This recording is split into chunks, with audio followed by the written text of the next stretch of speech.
On his way into town, Martin passed a small boy who had tied a rope around the neck of an old cat with a bent tail and was dragging her along the road. Martin couldn't bear to see this treatment of a poor animal and asked the boy why he was doing it. "Because this cat stole one of my mother's special cakes. I'm going to show her what happens to a cat that steals. I'm taking her to the river, and I'm going to throw her in." "Don't do that," said Martin. "I've been thinking that I would very much like a cat. I'll buy her from you for 100 rubles. 100 rubles? For this old thing with the funny tail? You're joking, aren't you?" laughed the boy. "Oh, no, I'm very serious. And here are the 100 rubles to prove it," said Martin.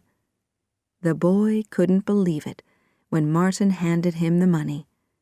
He happily untied the cat, which jumped into Martin's waiting arms. Martin turned and started walking home with his new friend. He decided to name her Vaska. When Martin arrived home this time, carrying an old cat with a bent tail instead of the food they needed, his mother was very, very angry. Martin tried to calm her anger. "Mother, this is our second piece of good luck." But she threw him out of their house and shouted at him to make his own way in the world and to take the dog and the cat with him. So Martin left home to look for work and a place to live. His friends, the cat and the dog, never left his side. One evening, after several days of searching, Martin came into a small village and passed a priest who was just closing the door of his church. The priest was curious about this young man with the dog and the cat, and started a conversation with him to find out more. "Hello, young man. Where are you going with your two friends?" "I'm looking for work and a place to live." "Well, if you work for me for 3 years, you won't have a contract, but you'll have a roof over your head and food for you and your friends. And at the end of that time, you'll be paid well." So Martin accepted the priest's offer and proved to be a good and honest worker. At the end of the 3 years, the priest came to Martin. "You've been a good worker, and now your 3 years with me have ended. I said that you would be paid well, and you will be. You may choose one of these 3 payments." He then put in front of Martin a bag of gold, a bag of silver, and a bag of sand. Martin thought about it.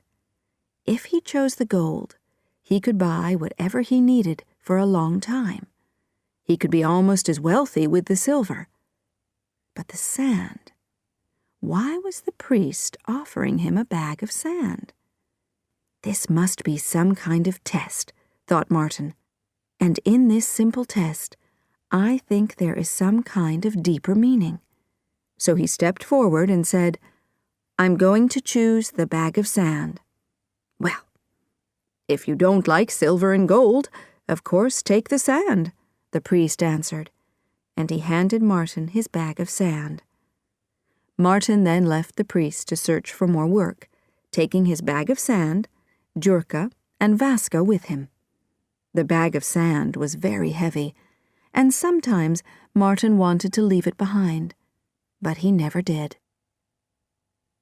After wandering for days, he came to a thick, dark forest, which was so silent that it seemed no one had ever stepped inside. He eventually came to an open space in the forest. In the center of this area, a fire was burning, and a beautiful young woman was tied to a tree in the middle of the fire. The flames were almost touching her, and she would soon be burned alive.